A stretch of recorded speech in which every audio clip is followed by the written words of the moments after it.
اللہ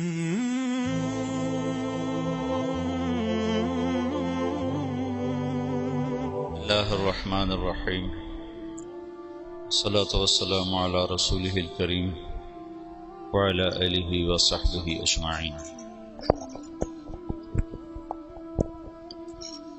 مولانا الیاس صاحب رحمۃ اللہ علیہ کے ذریعے سے اللہ تعالیٰ نے امت کو اپنے اصل منصب کی طرف لوٹنے کے اسباب پیدا فرمائے۔ ایک زمانہ گزر گیا تھا، اپنے اصل جو فرض منصبی ہے لِتَكُونُوا شُهَدَاءَ عَلَى النَّاسِ، یہ کتنی واضح قرآن کی آیت۔ وَكَذَلِكَ جَعَلْنَاكُمْ أُمَّةً وَسَطًا لِتَكُونُوا شُهَدَاءَ عَلَى النَّاسِ۔ عام طور پہ اس کو شہداء علی الناس آخرت کے ساتھ جوڑ دیتے ہیں کہ قیامت کے دن تم لوگوں کے سامنے اس بات کی گواہی دو گے کہ نبیوں نے تیرا پیغام پہنچایا تھا۔ حالانکہ یہ ادھوری بات ہے، یہ آخرت مراد نہیں ہے یہاں صرف۔ لِتَكُونُوا شُهَدَاءَ وَسَطًا لِتَكُونُوا شُهَدَاءَ،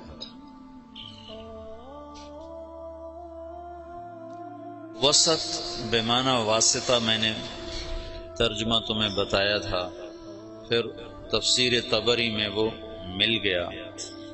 میں نے جبوتی میں یہ امتن وسطہ کو بمعنی واسطہ کہا کہ تم واسطہ ہو بین الناس و بین اللہ تعالی، جیسے انبیاء واسطہ تھے بین الناس و بین اللہ تعالی۔ وہ واسطہ کی کیا شکل ہے؟ شہادت علی الناس، کہ دنیا کے انسانوں کو جا کر بتانا کہ لا الہ الا اللہ میں کامیابی۔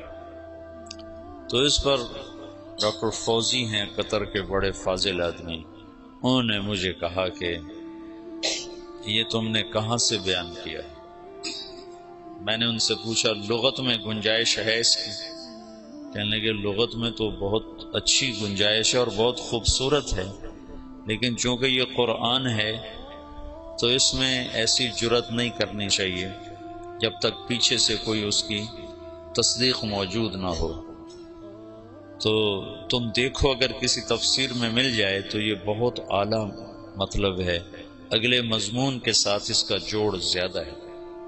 پھر واپس آ کر میں نے سب سے قدیم تفسیر طبری کو دیکھا تو اس کے آخر میں یہ مطلب انہوں نے لیا ہے جو اس وقت میں نے بیان کیا کہ امت واسطہ ہو، ویسے تو ہے وسطہ عدلا معتدل، افراط و تفریط جو یہود و نصارہ میں ہے اس سے مبرہ ہو، لیکن یہ مطلب بہت خوبصورت ہے کہ تم واسطہ ہو بین اللہ و بین الناس۔ وہ واسطہ کیسے ہو؟ شہادت علی الناس، لوگوں تک اللہ کا پیغام پہنچانا، گواہی دینا، قولوا لا الہ الا اللہ تفلحوا۔ اسی کی کڑی ہے پھر معاشر میں بھی یہ گواہی دینا کہ ہاں یا اللہ تیرے نبیوں نے سچ بات بتائی تھی۔ یہ بیچ میں ایک زمانہ گزرا جس میں یہ سبق محو ہو گیا۔ دعوت حق اور باطل دونوں کے ساتھ، دونوں کی تاریخ اتنی پرانی ہے جتنی انسان کی پرانی ہے۔ آدم علیہ السلام اترے، ساتھ شیطان بھی اترا، شیطان نے بھی دعوت دی اور آدم علیہ السلام نے بھی دعوت دی۔ دونوں کی دعوت، بلکہ اس سے پہلے وحی ہے، میں نے کئی دفعہ یہ مضمون بیان بھی کیا ہے کہ شیاطین کی بھی وحی ہے، وَإِنَّ الشَّيَاطِينَ لَيُوحُونَ إِلَىٰ أَوْلِيَائِهِمْ، پھر ان کی وحی کی حیثیت ہے یوحی بعضهم إِلَىٰ بَعْضٍ زُخْرُفَ الْقَوْلِ غُرُورًا، اور اللہ تعالیٰ کی وحی ہے اِنَّا أَوْحَيْنَا إِلَيْكَ كَمَا أَوْحَيْنَا إِلَىٰ نُوحٍ وَالنَّبِيِّينَ مِن بَعْدِهِ، اس وحی کی کیفیت ہے بالحق انزلناہ بالحق نزل۔ شیطان کی وحی ہے زخرف القول غرورا، اور اللہ کی وحی ہے بالحق انزلناہ بالحق نزل۔ خود وہ اپنی ذات میں ذالکم اللہ ربکم الحق، پھر اس کا قول قولہ الحق، پھر اس کا نزول اور انزال دونوں حق بالحق انزلناہ بالحق نزل، اور جس پر اترا ہے وہ بھی حق، وآمنوا بما نزل علی محمد وهو الحق من ربهم، تو ہوا کا مرجع محمد بھی بنتا ہے۔ تو حق سے اللہ کی وحی مزین ہے، اور زخرف القول غرورا سے شیطان کی جو وحی ہے وہ مدلس اور ملمع ہے۔ تو شیطان وحی سے شروع کرتا ہے، انبیاء اللہ بھی وحی سے شروع کرتا ہے، پھر شیطان داعی بن کے آتا ہے الا ان دعوتکم فاستجبتم لی، اور انبیاء بھی داعی بن کر آتے ہیں رب انی دعوت قومی لیلا و نہارا۔ تو یہ دونوں ایک دفعہ میں نے قرآن میں دیکھا تو ساتھ ساتھ یہ کڑیاں چلتی ہیں۔ پھر شیاطین کی دعوت میں بھی فنائیت ہے، ثم لآتینہم من بین ایدیہم ومن خلفہم وعن ایمانہم وعن شمائلہم، یہ فنائیت ہے کہ بالکل اپنے آپ کو جھونک دوں گا۔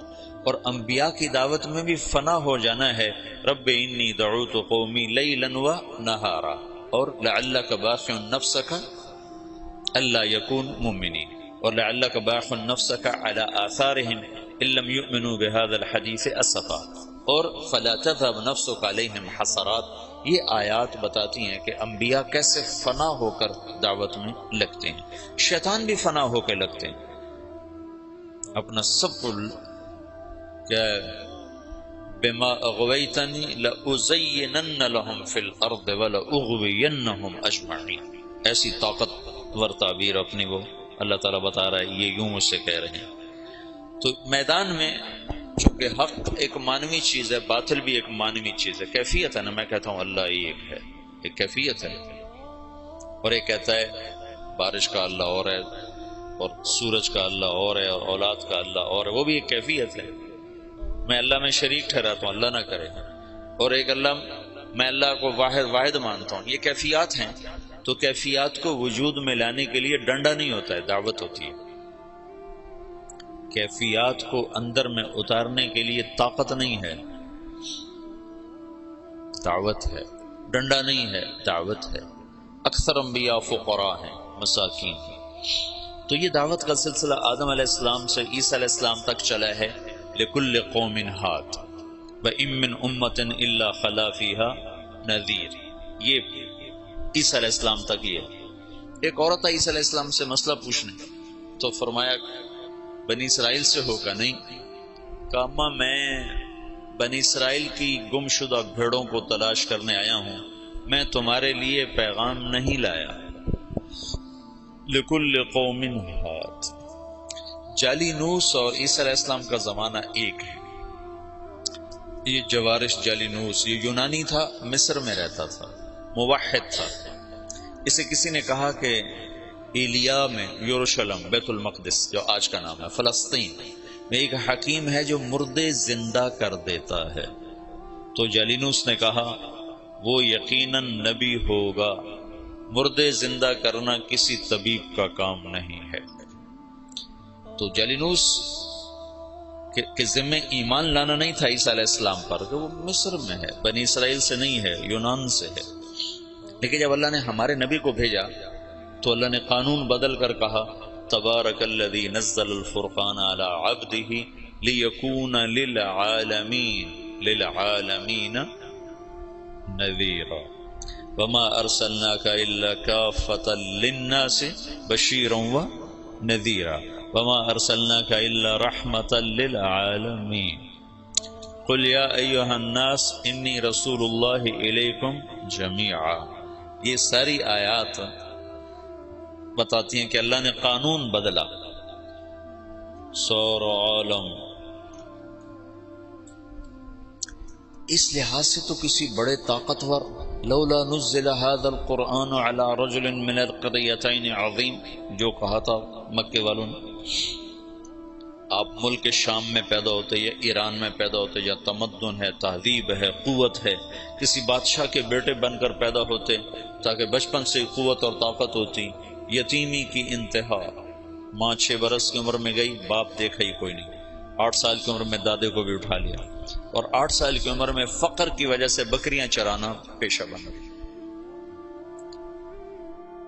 لوگ دیکھتے تھے کہ آپ پہاڑوں سے بکریوں کو لے کے اتر رہے ہوتے تھے، نہ سر پہ کپڑا ہوتا تھا نہ پاؤں میں جوتا ہوتا تھا، ایسا فخر تھا۔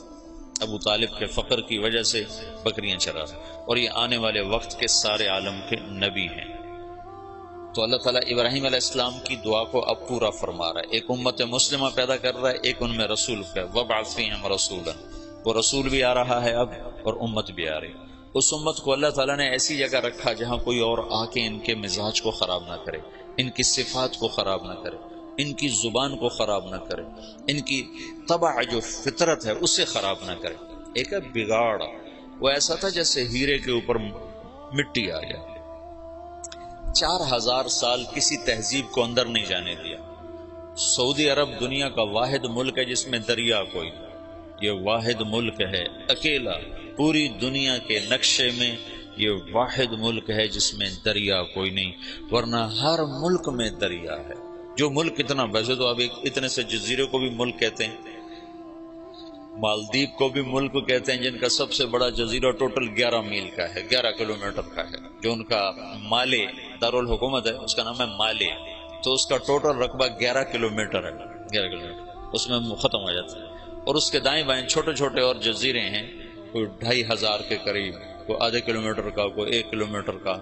ملک جسے ملک کہتے ہیں اس میں صرف سعودی عرب ایسا ملک ہے جس میں دریا کوئی، اور یہ جزیرۃ العرب ہے، یہ واحد جزیرۃ العرب ہے جس میں بارش نہیں ہوتی۔ جزیرۃ العرب کا مطلب اس کے 3 طرف سمندر ہے، 3 طرف۔ جس ملک کے 3 طرف سمندر ہو وہ مسلسل بارشوں کی زد میں ہوتی، مسلسل۔ تو آپ سعودی عرب کا نقشہ اٹھا کر دیکھو تو خلیج عقبہ، بحیرہ احمر اور نیچے بحیرہ عرب، اور 3 طرف کے سمندر کے باوجود سعودی عرب میں سال سال گزر جاتا ہے، بارش کا قطرہ نہیں گرتا۔ بیچارے حرمین والے استسقاء پڑھ رہے ہوتے ہیں اور نماز کے اندر دعا مانگ رہے ہوتے ہیں۔ وہ میں نے یہ دیکھا جب بھی میں گیا ہوں حرم میں اور انہوں نے دعا کے لیے ہاتھ اٹھائے ہیں بارش کی، تو اللہ نے بارش ضرور کی۔ اچھا، یہ بارش کیوں نہیں ہوتی؟ 3 طرف سے سمندر ہو اور بارش نہ ہو، یہ کیا چکر ہے؟ تو اللہ تعالیٰ نے سعودی عرب کے پہاڑوں کو اس طرح رکھا ہے ترتیب کے ساتھ کہ مونسون ہواؤں کے لیے وہ رکاوٹ بن گئے ہیں، ہواؤں کے لیے رکاوٹ بن گئی۔ پہاڑوں والجبال ارساہا، پہاڑ کوئی عربوں نے تو نہیں لگائے تھے، اللہ نے ان کو اس ترتیب سے لگایا ہے۔ جو ارضیات کے ماہر ہیں، جیولوجی جس کو کہتے ہیں، جو ارضیات کے ماہر ہیں وہ یہ کہتے ہیں کہ یہ عجب بات ہے، جزیرہ ہے، 3 طرف سے سمندر ہے، اوپر جا کر اتنا سا ٹکڑا اردن کے ساتھ ملتا ہے خشکی والا، یوں سمندر جاتا ہے عراق کے ساتھ جا کر، اس طرف سے جاتا ہے، اس طرف سے جاتا ہے، اور پھر بارش نہیں ہوتی کہ پہاڑ اللہ نے اس طرح لگائے ہیں کہ مونسون ہواؤں کے لیے پہاڑ رکاوٹ بن گئے، تو ہواؤں کا رخ پھیر دیتے ہیں پہاڑ۔ سبحان اللہ۔ یہ بارش کوئی نہیں، دریا کوئی نہیں، کیوں کہ یہ سرسبز نہ رہے، کیوں کہ اس میں غیروں کو طمع اور لالچ نہ رہے کہ یہ ہم نے فتح کرنا ہے۔ وہ تیمور تھا نا کمبخت، مجھے کسی بادشاہ پہ اتنا غصہ نہیں آتا جتنا تیمور پہ آتا ہے۔ مسلمانوں میں ایسا لنگڑا تھا کمبخت وہ کہ مسلمان ہی ذبح کرتا رہا لوٹ مار کے لیے۔ تو کسی نے اس کو کہا ہندوستان میں بڑا خزانہ ہے، تو ہندوستان کتنے ہزاروں میل دور سمرکند سے اور پورا لشکر لے کر دلی پہ چڑھ گیا اور لاکھوں انسان ذبح کر دیے اور خزانہ لوٹ کے لے گیا۔ غیروں کو طمع نہ ہو کہ کوئی اور قوم اس میں آئے اور ان کے ساتھ رہنا شروع کرے اور ان کے مزاج خراب ہو جائیں، اور ان کی اپنی اصل فطرت اور ان کی جو عادت ہے اور جو ابراہیم نے جو بیج بویا ہے اس میں کوئی اور پیوند نہ لگ جائے۔ اس لیے اللہ نے بارش نہیں رکھی، سرسبز نہیں رکھا، فقر۔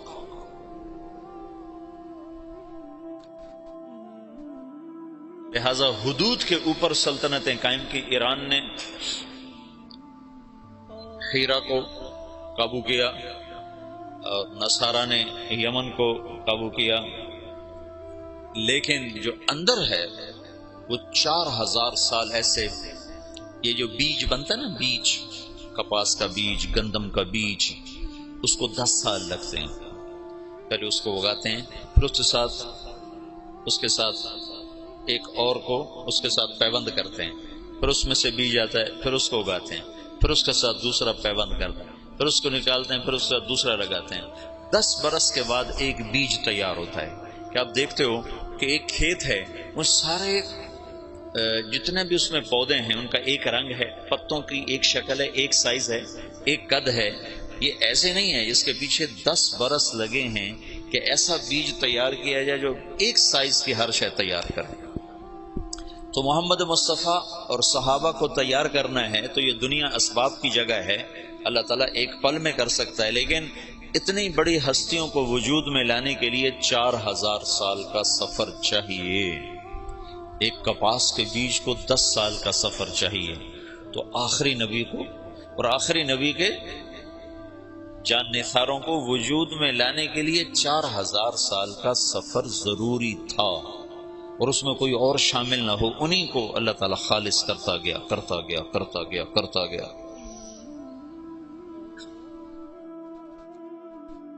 اور پھر جا کر اللہ تعالیٰ نے محمد بن عبداللہ صلی اللہ تعالی علیہ وسلم کو وجود بخش اور کہا اٹھ قم فانذر وربک فکبر وثیابک فطہر والرجز فہجر ولا تمنن تستکثر ولربک فاصبر۔ اور دوسرا قم کہا قم اللیل الا قلیلا نصفہ او انقص منہ قلیلا او زد علیہ ورتل القرآن ترتیلا۔ تو اللہ کا نبی موجود ہے، صحابہ موجود ہیں، اور قرآن اتر رہا ہے، اپنی جگہ پر آیت فٹ ہو رہی ہے۔ عمر رضی اللہ تعالیٰ عنہ نے عبداللہ بن عباس سے پوچھا یہ کیسے اختلاف ہو جائے گا؟ اللہ کے نبی نے خبر تو دی تھی کہ اختلاف ہو، من یعش منکم من بعدی وسیرا اختلافا کثیرا۔ تو حضرت عمر کہنے لگے اختلاف کیسے ہوگا؟ قرآن تو ایک ہے، رسول بھی ایک ہے۔ تو عبداللہ بن عباس نے کہا اختلاف ایسے ہوگا کہ آج قرآن اتر رہا ہے اور ہم دیکھ رہے ہیں یہاں اترا، اس موقع پر اترا، اس وجہ سے اترا۔ بعد میں آنے والی جو نسل ہوگی وہ قرآن ان کے سامنے ہوگا، اترنے کی جگہ ان کے سامنے نہیں ہوگی، تو اس آیت کو یہاں فٹ کریں گے، وہ اس آیت کو یہاں فٹ کریں گے، اس سے ان میں ٹکر ہو جائے گی۔ تو عمر رضی اللہ تعالیٰ نے ایک آہ بھرے گا، آئے ہائے ہاں یہ ہو جائے گا۔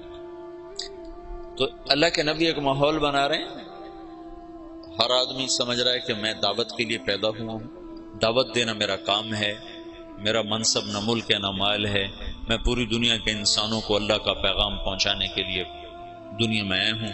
یہ رسول بھی اس لیے آیا ہے کہ پوری دنیا کے انسانوں تک اللہ کا پیغام پہنچے۔ دعوت میں تقریر نہیں ہے لمبی، آپ اسلم تسلم دیکھتے نہیں ہو۔ اللہ کے نبی کے خطوط کتنے مختصر، اللہ کے نبی کے خطبے کتنے مختصر۔ واضح و نصیحت کی زبان لمبی ہے، دعوت کی زبان مختصر ہے۔ ہاں دعوت کا درد بڑا لمبا ہے، دعوت کی تڑپ بڑی بے قرار کرنے والی ہے۔ اس بے قراری میں بھی ایک اللہ تعالیٰ نے مزہ رکھا ہے، وہ مزہ دیا تڑپ نے کہ یہ آرزو ہے میری، میرے دونوں پہلوؤں میں دل بے قرار ہوتا۔ اس کی بھی ایک تڑپ ہوتی ہے، اس تڑپ کا نام تبلیغ ہے۔ مولانا الیاس صاحب سے تبلیغ کا کام لیا جا رہا ہے۔ خطابت کے میدان میں عطاء اللہ شاہ بخاری شاہ سوار ہے، عشاء کے بعد کھڑا ہوتا ہے اور فجر کی اذان ہوتی ہے اور مجمع نہ سوتا ہے نہ اٹھتا ہے۔ ایسے خطیب ابو الکلام آزاد ہیں جو الفاظ کا جادو کر دیتے ہیں مجمع، اور الفاظ کے سحر میں لوگ کھو جاتے ہیں۔ حبیب الرحمن لدھیانوی ہیں، عزیز الرحمن سیوہاروی ہیں، یہ اس زمانے کے بڑے خطبات۔ اور کس سے تبلیغ کا کام لیا جا رہا ہے؟ محمد الیاس بن محمد اسماعیل، جن کی زبان میں اتنی لکنت ہے کہ مولانا عبید اللہ صاحب رحمۃ اللہ علیہ نے مجھ سے کہا، عبید اللہ صاحب تھے نظام الدین، کہ بیان میں ایک لفظ کو 18 دفعہ کہنے کی کوشش کی، 18 دفعہ نہیں کہہ سکے، چھوڑ دو، اتنی لکنت اور بے ترتیب بات میں ترتیب کوئی نہیں، آگے کا پیچھے، پیچھے کا آگے، اور الفاظ بڑے مشکل۔ وہ زمانہ تھا فارسی عربی زبانوں پہ چڑھی ہوئی تھی، تو عبداللہ صاحب فرمایا کرتے ہیں کہ بیان کر رہے ہیں ایک معنی پیش آ گیا، یعنی کہ ایک حادث پیش آ گیا، یعنی کہ ایک عائق پیش آ گیا، ہر لفظ پہلے سے زیادہ پیچیدہ۔ یہ مولانا نیاز صاحب کے بیان کی مثال دیا کرتے ہیں حاجی عبداللہ صاحب، پیچیدہ بات۔ ایک میں باتی اٹھا باہر نکلا تو آگے مولانا ابوالحسن علی ندوی رحمۃ اللہ علیہ بیٹھے تھے، کہنے لگے میاں جی کوئی سمجھے یہ کیا کہہ رہے ہیں بابا جی؟ وہاں کو یقین یقین کی بات کر رہو، یقین یقین، یقین سمجھو، یقین یقین، اب کو یقین یقین کی بات کر رہو، کچھ اللہ پہ یقین۔ وہ کلمے کی دعوت بڑی دیتے تھے نا، اللہ سے ہوتا ہے مخلوق سے نہیں ہوتا، مخلوق اللہ کے بغیر کچھ نہیں کر سکتا۔ اس کو اجمالی طور پر چھوڑ گئے، مولانا یوسف صاحب نے اس کو کھولا۔ تو خطابت کے شاہ سواروں کو چھوڑ کر جس کو بولنا بھی نہیں آتا، موسیٰ علیہ السلام کی سنت کو زندہ کیا جا رہا ہے کہ اٹھ تو جا، اذهب الى فرعون انه طغى۔ وہ کہتے ہیں لا ينطلق لسانی، میں تو بول نہیں سکتا ہوں، رب تجھے میں نے پسند کیا ہے، اصطنعتک لنفسی، تو میرا انتخاب ہے، تو جا۔ کہا پھر میرا بھائی تو میرے ساتھ کر، کچھ بولے تو صحیح، کہا چل وہ بھی لے جا۔ تو ایک ماحول ہے دعوت کا، اور صحابہ سمجھ رہے ہیں کہ ہم ملک و مال کے لیے نہیں آئے، فتوحات کے لیے نہیں آئے، ہم دعوت دینے کے لیے آئے ہیں۔ اور ایک فضا بنی ہے جس میں ہر بچہ، ہر عورت، ہر مرد، اس کا اندر کا ایک غم ہے کہ میں کس طرح لوگوں کو جہنم سے نکالنے کا سبب اور ذریعہ بن جاؤں۔ لہذا وہاں یہ سمجھنا نہیں پڑتا تھا کہ بھئی یہ کیا کام کر رہے ہیں، آتے ہی پتہ چل، جیسے یہاں کوئی آدمی آتا ہے کہتا ہاں بھئی یہاں پڑھائی ہو رہی، یہاں تعلیم ہو رہی، تو اللہ کے نبی نے دعوت کا ایک ماحول قائم کیا۔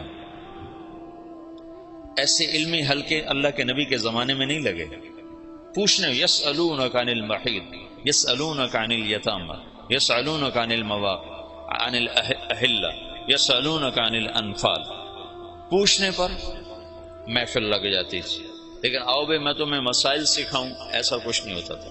ترغیب کے لیے مجالس قائم کی ہیں، مسائل سکھانے کے لیے پوچھنے پر، بن پوچھے نہیں ہے۔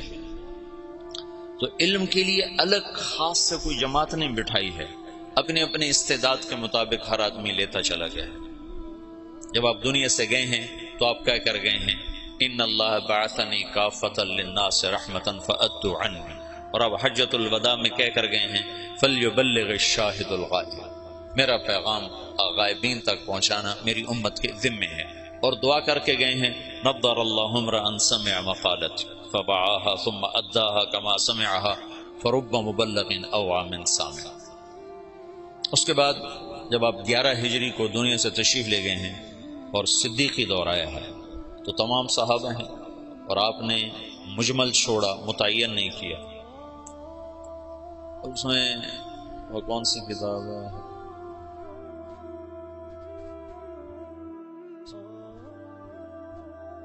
سیوطی نے خلفاء پر کتاب لکھی ہے، تاریخ الخلفاء۔ تاریخ الخلفاء میں ایک روایت ہے کہ صحابہ نے کہا یا رسول اللہ استخلف، کسی کو آپ اپنا نائب متعین فرمائیں۔ کہا نہیں میں نہیں کروں گا، اگر میرے کرنے کے بعد تم اس کی نافرمانی کرو گے تو تم پہ اللہ کا عذاب آئے گا۔ یہ حکمت بتائی۔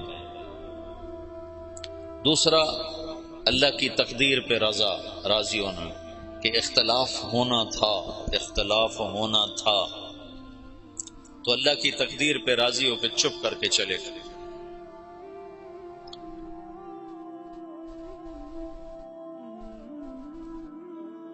انصار کی بہت بڑی قربانی ہے اس موقع پر۔ جب آپ کا انتقال ہوا ہے تو آپ کی طبیعت پہلے ٹھیک ہو چکی تھی، ابوبکر چلے گئے حوالی، اور پیچھے صرف ازواج مطہرات ہیں۔ آپ کے انتقال پر وہ وہاں سے آئے ہیں اور افراتفری مچی ہے، رونا دھونا مچا ہے۔ مدینے میں انصار میں منافقین کی تعداد آپ کی وفات تک موجود رہی ہے، یہ تو معلوم ہے نا، اور وہ اللہ کے نبی کو پتا تھا یا حضرت حذیفہ کو پتا تھا، اور کسی کو نہیں پتا تھا، اور ہوئی بات اثر کرتی ہے۔ مجھے تحقیق نہیں ہے لیکن میرا وجدان ہے، جو کچھ میں نے پڑھا بار بار، کہ وہ جو ثقیفہ تو بنی ساعدہ کا قصہ ہوا، اس کے موجد منافق ہوں گے، تو کسی کو پتہ ہی نہیں ہے کہ یہ منافق ہے، یہ منافق ہے، تو ہر ایک کو مسلمان سمجھ رہا ہے، تو انہوں نے یہ شوشہ چھوڑا ہوگا۔ پھر اس کے جیسے افق کے واقعے کو چلانے والا عبداللہ بن ابی، لیکن حسان بن ثابت اس میں پھنس گئے، اور مصطح بن اثال اس میں پھنس گئے، اور حمنہ بنت جحش رضی اللہ تعالیٰ عنہ، یہ تین مخلصین اس کی لپیٹ میں آ گئے، اور ان کو بعد میں حد لگی، منافقین کو چھوڑ دیا گیا۔ تو آپ کے انتقال کے بعد سارے لوگ مسجد میں جمع ہیں، انصار جمع ہو گئے بنو ساعدہ کے ڈیرے پر، بیٹھنے کی جگہ۔ آج کل وہاں ایک باغیچہ بنا ہوا ہے، اور وہ ہے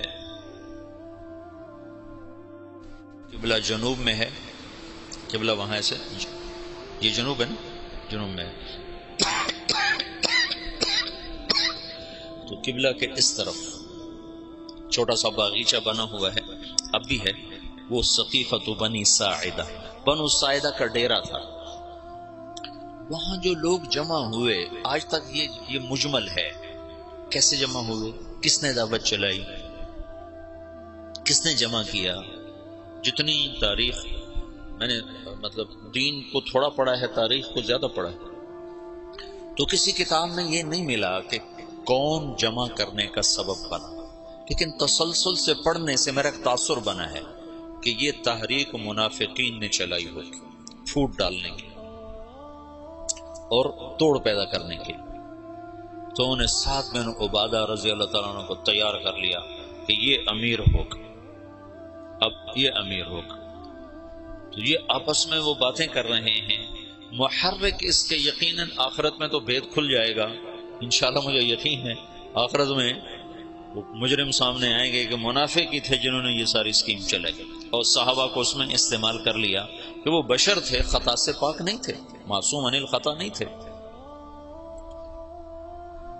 تو ابوبکر کے پاس ایک آدمی نے، تو ادھر بیٹھا، اور وہاں امت کے توڑنے کا نظام بن چکا ہے۔ ابوبکر رضی اللہ عنہ اور عمر رضی اللہ تعالیٰ عنہ، ابو عبیدہ رضی اللہ تعالیٰ عنہ، یہ تین حضرات نے دوڑ لگائی، ایسی افراتفری میں گئے۔ اس وقت غسل شروع تھا، حضرت علی ادھر مشغول تھے، اور وہاں وہ اس کے لیے جا ہی نہیں رہے کہ مجھے خلیفہ بنایا جائے، تو اس فتنے کو دبانا چاہتے ہیں۔ وہاں پہنچے تو سعد بن عبادہ نے چادر اڑی ہوئی ہے، وہ بیمار سے تھے، اور وہاں بات چل رہی کہ اب امارت ہماری چلی گئی، ہم اللہ کے نبی کے انصار ہیں، ہم نے آپ کو ٹھکانہ دیا، ہم نے آپ کو مشکل وقت میں ساتھ دیا، ہم وہ تھے جو مشقت میں آگے اور راحت میں پیچھے، لہذا امیر ہمارا ہوگا۔ تو عمر رضی اللہ تعالیٰ عنہ پہلے بولنے لگے، ان کا میں نے سوچا کہ میں بات کرتا ہوں، تو ابوبکر صدیق نے مجھے روک دے کر بیٹھ جاؤ، اور ابوبکر رضی اللہ تعالیٰ عنہ کھڑے ہوئے۔ نہ اس سے پہلے حباب بن، جب ابوبکر رضی اللہ تعالیٰ عنہ کھڑے ہوئے، ان کا دیکھو تم نے سنا تھا نا کہ اللہ کے نبی نے کہا تھا الائمۃ من قریش، خلافت قریش کے پاس رہے گی، عرب جس کے سامنے سر جھکاتا ہے وہ صرف قبیلہ قریش ہے اور کوئی نہیں ہے۔ تو حباب بن منذر رضی اللہ تعالیٰ عنہ وہ شخص ہیں جنہوں نے بدر میں رائے دی تھی کہ خیمے ادھر سے اکھاڑ کے ادھر لگائیں، تو جبریل نے آ کر کہا تھا کہ اللہ تعالیٰ فرما رہے ہیں کہ حباب کی رائے پہ عمل کیا جائے۔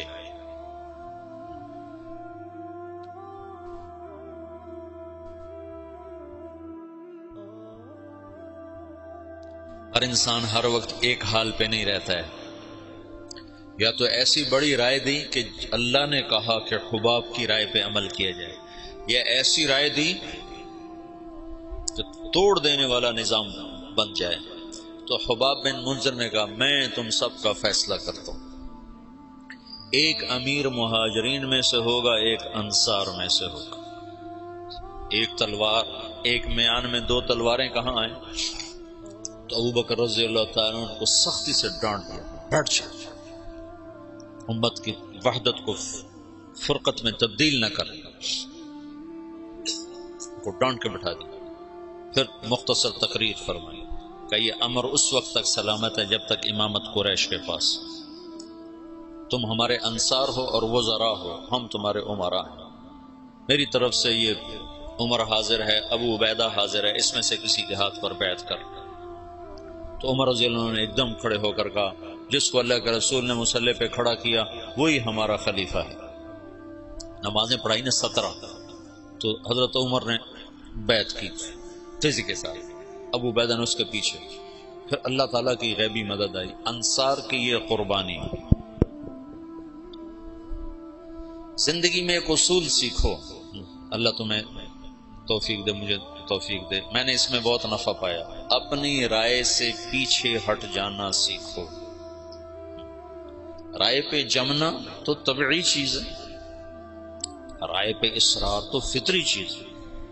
بچہ بھی کہتا ہے میں نے ادھر جانا ہے، میں نے ادھر جانا ہے، ماں کہتے نہیں جانا تو وہ روتا ہے۔